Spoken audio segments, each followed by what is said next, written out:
Hey everyone, welcome back to the channel, where today we have a replay from me. This is unusual, don't often get to see my my own replay.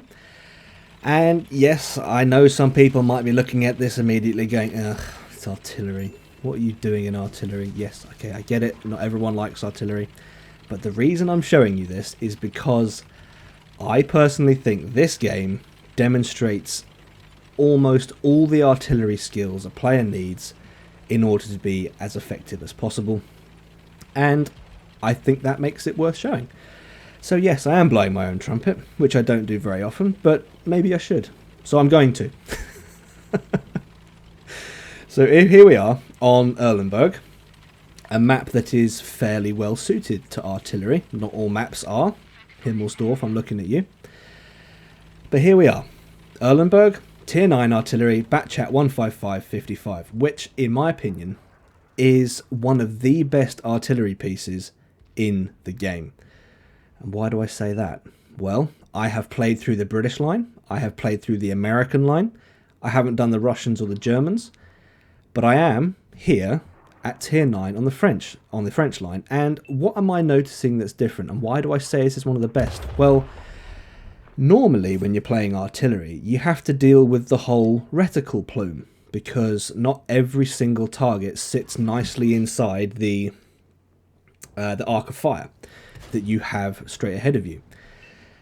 This Batchat, the French Tier 9 and Tier 10, both of these have fully traversable turrets, which is incredibly unique for an artillery piece in this game. And that right there is why I think this is one of the best artillery pieces I've ever played, because I can, and I do this later on in the game, I can fire at targets sitting in B3.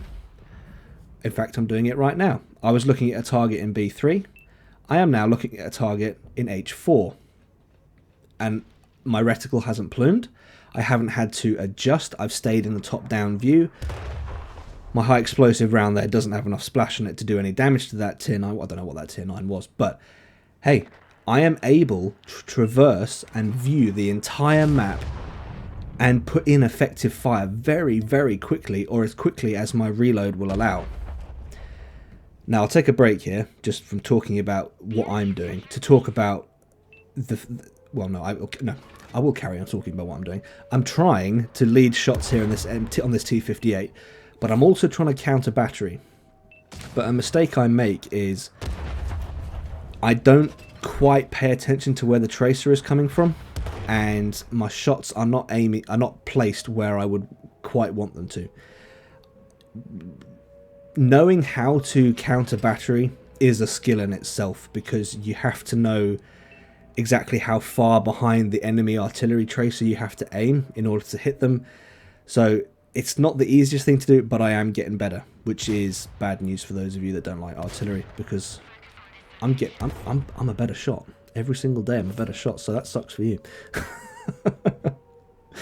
But anyway, artillery has changed a lot in the time that I've been away from World War II. It's been about 2 years for me since I properly played World War II, and artillery in that time changed a huge amount.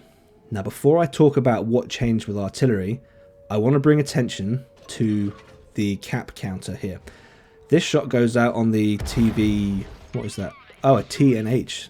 TVZ51. I don't know what that is. Hey ho. Cap counter, 30 seconds. Now, I know I need to reset. Somehow we've got to reset. I put my first shot there. That was standard. I'm putting in gold ammunition now because I have a higher splash radius. I'm aiming at this point because I'm assuming the heavy and the TD in C7 are covering the north edge of the cap. If there was anyone sitting there, they'd be spotted. That means the only spot the enemy can be sitting is right here, and my shot resets the cap with less than 2 seconds to go. Hence the name of this video, Arty Angel. Yes, I'm blowing my own trumpet. That shot saved this game, and I am dead proud of that. I'm dead proud of the fact that I was able to reset that cap, not because, you know, the tank was spotted and I just shot them. I'm proud of the fact that I used my grey matter. And I figured out where they were sitting, and I was able to reset. I believe I reset both of them because it went back to 50 seconds. So there must have been 2 tanks sitting back there that I reset. So yes, good going on me. Right, caps reset. And from this point, I think the morale of the enemy team was broken somewhat, because we now start to have the advantage, as you'll see. But anyway, what's going on with artillery? Well, one new introduction is that enemy players now have an indicator to say that they're being targeted. And what I'm doing here is exactly what I have now, a new playstyle, is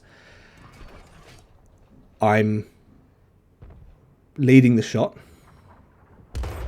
doing the damage, but when I'm reloading, I'm not aiming at anybody.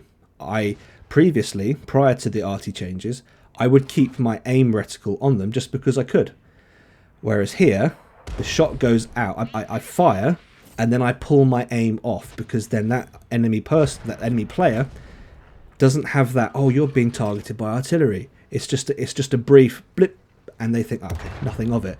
When in fact, like with that leopard, my shot was intended for him, even though he wasn't targeted the whole time. My shot still went in and still hit him. So that's my reason for playing the way I am here, where it's a bit, what's the word, jaggedy? It's a jaggedy play style, moving around a lot, but I'm doing that to avoid, or to try and minimize the helpful effect that the RT target system has for enemy players. But that's not the only change with artillery. Bottom left corner, you'll see that I have 1,170 hit points, which is a heck of a lot more than artillery used to have. And my reload has reduced drastically. We're reloading here, 2 seconds. What are we on? 11-second reload for artillery at tier 9. I believe it would at least be twice that long previously, prior to these changes. So we've got more hit points, our reloads are faster.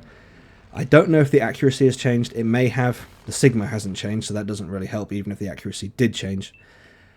But we also have less alpha per shot. So artillery, as far as I'm aware, can't do the mega 1,000 damage ammo racks, crazy stuff that it could do before. In my opinion, though, the Sigma is still off, which has always been the case with artillery. If other guns in the game had the same Sigma as artillery, I think people would just rage quit. So, yeah, in my experience, that hasn't changed all that much. But another arty skill that I'm demonstrating right now is map awareness, because there is nobody covering the southern end of the map. So I am not going to sit there and be the first line of defense, because I'm not really a line of defense at all. I need to be sitting at the back. So at the moment, the best way to be covered by the sort of arc of TDs that are on our team is to try and get to A0, because that's protecting me, but also I get a better line of sight down onto those 2 targets that are on A3, B3. I can get better shots on those guys, and I can support the TD that is sitting in A6. So that's my reason for doing this. And something you can't see from a replay like this is, unless I were to have eye tracking software, you don't know this, so I'll just have to tell you. I'd say about 70% of the time I am playing artillery, I'm actually looking at the minimap. I'm not looking at the top-down view. I'm not looking at the isometric view. I'm looking top-down, because that is the way I can understand what's going on in the battle. So I've moved to A0. I'm going to put supporting fire in. Oh, my point, well, I was trying to put supporting fire in down here, but I think that's a machine.